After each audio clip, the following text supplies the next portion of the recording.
See it now, it's bad self. Come out.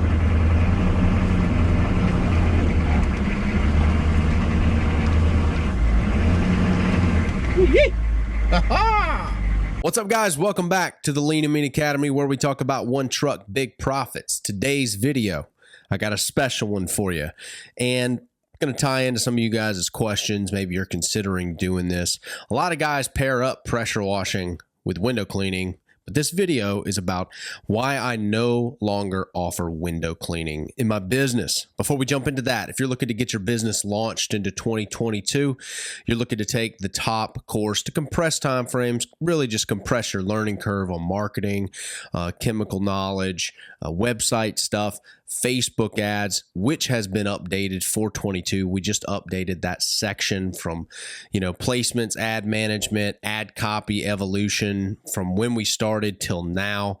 The difference in boosted posts and Facebook ads and the effectiveness of both, how to not stress on your ad spend, okay? And what exactly should you spend on Facebook ads for them to be ultimately effective. A lot of times we see guys doing one of two things, spending too little or spending too much based on how many leads they can take in. Pictures, overall ad structure, that has evolved a lot since 2020 when we built this course. But if you're serious about marketing your pressure washing business, learning the ins and outs of it, get the top course in the game. It has sold thousands of copies around the globe, and guys are doing great with it. It'll be the first link in the description, first link in the comments. Local domination 0 to 7K. Let's do it, baby. All right, let's jump into this video. So sometimes I think that a lot of you guys have seen every single video on my channel, and I make the mistake of telling backstory sometimes. I know I've been doing better about that recently because I figured that out. I'm like, whoa, not everybody has watched every single video like a lot of guys have. I get those messages too. But I started out with window cleaning, a little stick with a piece of rubber on it, right? A squeegee, and cleaning plazas, cleaning commercial route work, doing that because it was cheap to get started. Frankly, it was the easiest thing for me to get started at the time. I was financially in a tough spot. I got a lot of videos about that. You can learn of where I was in early 2017. So I started with window cleaning. And look, this is just my opinion. And I know there's guys out there who are having much success with, having window cleaning, pressure washing, roof cleaning. But this is just my opinion on why I kind of nixed it and why the lean and mean guy may want to. Okay, so when I started out and I just started pressure washing and then added, or really added pressure washing to my window cleaning business, I still had the squeegee, still had a ladder. I don't know, you guys, if you've ever toted around a 32-foot ladder by yourself around a home. Eventually, things can get cumbersome, especially if those houses are on hills and they're tall homes. You start running into some issues where I'm cleaning these windows by hand with a fine a piece of steel wool and a squeegee and my bottle and my rags, and I am cleaning these entire houses on my own and then pressure washing some things, some small things. I mean, it was truly back-breaking work being by yourself early on for me. And so eventually I evolved to a water-fed pole system. Now, this did cut down on a lot of the danger of being on a ladder, which I recommend cutting down that immediately because a lot of people die from falling off ladders. I think it's like the top injury in the country. It definitely ranks up there, especially for men. Falling off of ladders is huge. So getting the water-fed pole system, the deionizer and everything, the filtration system really helped with the danger. But what I was coming upon is I was still having to drag it around the yard, and window cleaning was just a lower ticket item.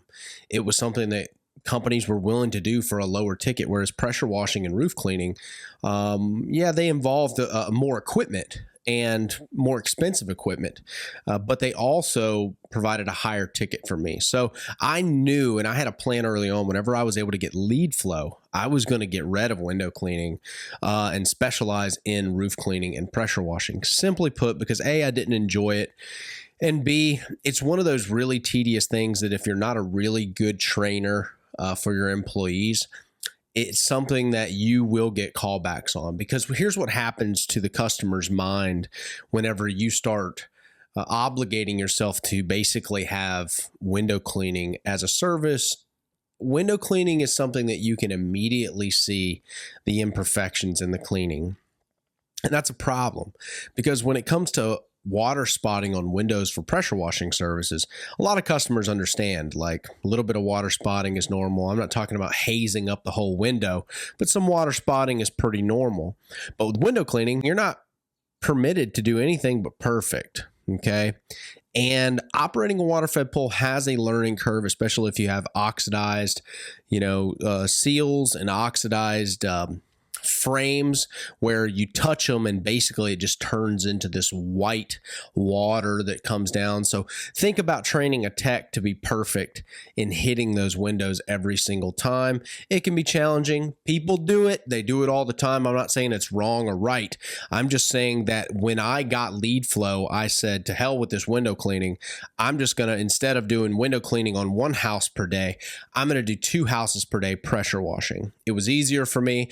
It kept my mind in one area, and it allowed me to just specialize in pressure washing, to have my process down, unload the hoses, crank it up, spray, go, rinse, move. But when you break out that water fed pole system, it's a completely different mindset. It goes way more tedious, and you start having to really hit all the things. Not saying that you can't do it. You can do it. It is profitable if you want to do that service. Probably not as profitable as pressure washing, simply put, because the callbacks are probably double that of pressure washing. We don't have a lot of callbacks for pressure washing, but it's definitely double for window cleaning. So you're obligating yourself into that land to receive callbacks about really anything now. And then you got to go over there and maybe even explain that this is part of the window. We would have one time where a customer said, they called us back and said that basically the window wasn't clean. Well, it was inside the pane. Okay, so this window seal had been busted previously. We removed all of the dirt on the outside, which was horrendous. And then it revealed to them that their seal was blown and that there had been stuff inside of the 2 panes the whole time. So guess what? I had to go back out there. I had to tell them that. I had to educate them that their window had a blown seal. Now, the rest of them didn't, but that one did. And it cost me a trip, and it cost me profits. It cost me time. So just understand, look, if you're going to add window cleaning to your services, it can be profitable. If you're doing a lot of them, like a lot of guys are doing these commercial route works with water-fed pole systems, and that can be very, very profitable if you know how to get on a route system. I know one of my buddies in New Jersey, Mike Turman, he is killing the game doing that, hundreds of thousands of dollars a year. He is an expert at that, and just not something I wanted to get into. I really wanted to specialize in pressure washing, keep my processes simple, keep my processes tight, and when you have lead flow, you can do that. I hope that you enjoyed this video. I hope you enjoy this little format that we're doing here as far as kind of giving some advice on what you should do, what direction you should do. And if you're looking for more of that, go ahead and get the local domination course. Join the guys. We got a ton of 6-figure earners who have taken that course. And like I said, we just updated some of the marketing sections in there so you can be effective in 2022. I'll see you guys in the next video. And think about this. If you're going to add window cleaning, just understand it's tedious. Can be profitable. A lot of companies do it. It is profitable for them. I'm not saying it's not, but think about specializing and keeping your processes simple if you're lean and mean, and maybe even reducing your callbacks that window cleaning would involve. All right, guys, I'll see you in the next video.